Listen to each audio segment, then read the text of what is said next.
মাত্র 20 টাকা খরচ করে আপনারাও এরকম বাসায় বোবা পার্ল তৈরি করতে পারেন। আসসালামু আলাইকুম সবাইকে, নাজিয়াস মম ভ্লগ চ্যানেলে আপনাদের সবাইকে জানাই স্বাগতম। তো আজকে হচ্ছে বাসায় কিভাবে বোবা পার্ল তৈরি করবেন সেটাই দেখিয়ে দিচ্ছি। এটা কিন্তু তৈরি করা খুবই সহজ, অথচ আমরা কত দাম দিয়ে রেস্টুরেন্টে এই বোবা পার্লের ড্রিঙ্কস খেয়ে থাকি। তো এর জন্য প্রথমেই আমি হচ্ছে সাবুদানা নিয়ে নিয়েছি। এটার মূল উপকরণ হচ্ছে সাবুদানা। তো আমি এখানে 20 টাকার সাবুদানা নিয়েছিলাম। তো প্রথমে এই সাবুদানাগুলোকে হচ্ছে মিক্সার গ্রাইন্ডারে গুঁড়া করে নেব। যেহেতু সাবুদানাগুলো একটু হার্ড টাইপের হয়, তো এগুলা একটু সময় নিয়ে ব্লেন্ড করতে হবে। তো বারবার কিন্তু ব্লেন্ড করতে হবে এই সাবুদানাগুলো। দেখতেই পাচ্ছেন যে এটা কিন্তু অনেকটা হয়ে গেছে। তো এখন আমি এখানে এই সাবুদানাগুলো হচ্ছে একটা ছাঁকনিতে ছেঁকে নিব। আমার এই চ্যানেলটি যদিও একটি ব্লগ চ্যানেল, কিন্তু মাঝে মধ্যে আপনাদের সাথে আমি এরকম টুকটাক রান্না রিলেটেড কাজগুলো শেয়ার করে থাকি। আশা করি আপনাদের কাছেও ভালো লাগে। তো বাসায় আমি এই বোবা পালগুলো তৈরি করছিলাম, ভাবলাম আপনাদের সাথে একটু শেয়ার করি, কারণ এগুলো কিন্তু রেস্টুরেন্টে আমরা যখন ড্রিঙ্কসগুলো খেতে যাই তখন কিন্তু প্রায় 200-250 টাকা পর্যন্ত আমাদের কাছে নেয় এই জিনিসটার জন্য। আর আমি যেভাবে বোবা পালগুলো তৈরি করেছি এগুলো কিন্তু একদম পারফেক্ট হয়েছে। আপনারা চাইলে বাসায় ট্রাই করে দেখতে পারেন। তো এখানে আমি প্রথমে নিয়েছি হচ্ছে সাবুদানার যেই ব্লেন্ড করা গুঁড়াটা সেটা। এরপর আমি এখানে হচ্ছে 2 টেবিল চামচ কোকো পাউডার ইউজ করেছি। অবশ্যই ভালো মানের কোকো পাউডারটা ব্যবহার করতে চেষ্টা করবেন, তাহলে কিন্তু বোবা পালের টেস্টটা খুব ভালো আসে। এরপর আমি অ্যাড করেছি 2 টেবিল চামচ চিনি। তো এরপর আমি সবগুলো শুকনো উপকরণ ভালো করে মিক্স করে এখন হচ্ছে আমি একটা ডো তৈরি করব। তো এই পর্যায়ে হচ্ছে আমি এখানে গরম পানি ব্যবহার করেছি। অবশ্যই গরম পানিটা ব্যবহার করার চেষ্টা করবেন, কারণ গরম পানিটা ব্যবহার করার ফলে ডোটা হবে কি সফট থাকবে, তখন আপনি বোবা পালগুলো তৈরি করতে সহজ হবে। আর যদি আপনি এখানে নর্মাল বা ঠান্ডা পানি ব্যবহার করেন তখন কিন্তু ডোটা অনেক হার্ড হয়ে যাবে, তখন আপনার সেই পালগুলো আর তৈরি করতে পারবেন না।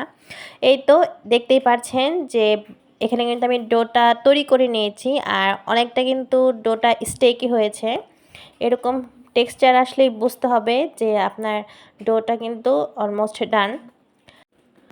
এখন হচ্ছে এটাকে ছোট ছোট আকারে ভাগ করে নেব, যেন আমার পালগুলো তৈরি করতে সহজ হয়।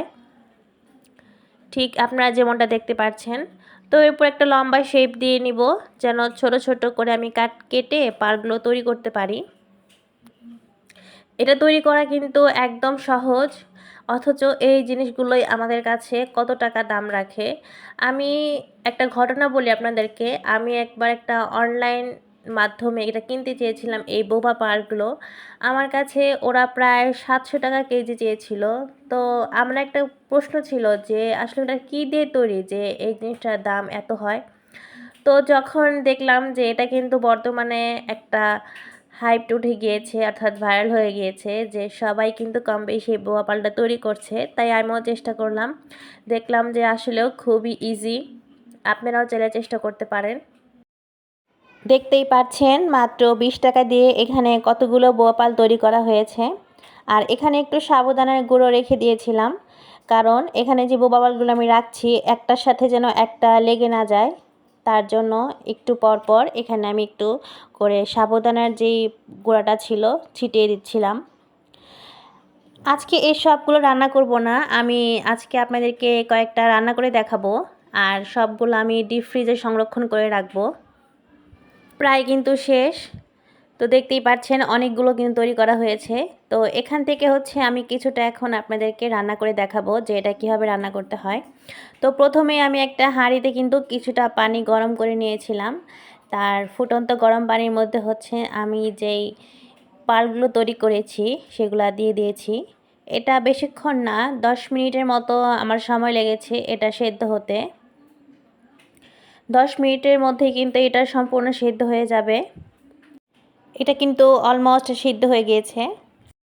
যখন দেখবেন যে সবগুলো বোবা পাল সিদ্ধ হয়ে গেছে তখন একটা ছাঁকনিতে ছেঁকে নেবেন, আর ঠান্ডা পানি দিয়ে হচ্ছে ভালো করে ধুয়ে নেবেন, তাছাড়া কিন্তু একটার সাথে আরেকটা পাল জোড়া লেগে যাবে। দেখতেই পাচ্ছেন একদম পারফেক্টলি হয়ে গিয়েছে। তো এরপর হচ্ছে একটা প্যানে আমি কিছুটা পানি দিয়েছি আর তার মধ্যে হচ্ছে মিক্স করছি গুড়। এখানে কিন্তু অনেকে ব্রাউন সুগারও ব্যবহার করে থাকে, কিন্তু এখানে আমার বাসায় যেহেতু গুড় ছিল তো গুড় দিয়েই করছি। তো এরপর সিদ্ধ করে রাখা যেই বোয়া পালগুলো সেগুলো এখানে দিয়ে দিচ্ছি। এখানে কিছুটা রান্না করতে হবে। এই তো দেখতেই পাচ্ছেন আমার কিন্তু প্রায় হয়ে গেছে। দেখুন কত পারফেক্টলি বোয়া পালগুলো তৈরি হয়ে গেছে। তো এরপর আমি একটা ড্রিঙ্কস তৈরি করে নিব। এখানে আমি চকলেট ড্রিঙ্কস তৈরি করব। তো প্রথমে এখানে লিকুইড দুধ দিয়ে নিয়েছি, অবশ্যই দুধটা জাল করা হতে হবে। এরপর 2 টেবিল চামচ পাউডার দুধ দিয়ে দিলাম। এখানে আমি চিনি ব্যবহার করব না, যেহেতু আমার বোয়া পার্লে চিনি আছে, এজন্য আমি এখানে বেশি চিনি ব্যবহার করছি না, চাইলে আপনারা ব্যবহার করতে পারেন। তো এরপর 2 টেবিল চামচ কোকো পাউডার আর 3 টেবিল চামচ হচ্ছে আমি এখানে ভ্যানিলা আইসক্রিম দিয়ে দিয়েছি। আইসক্রিমটা দিলে কিন্তু খেতে বেশ টেস্ট হবে। এরপর এখানে বরফ কুচি দিয়ে দিলাম।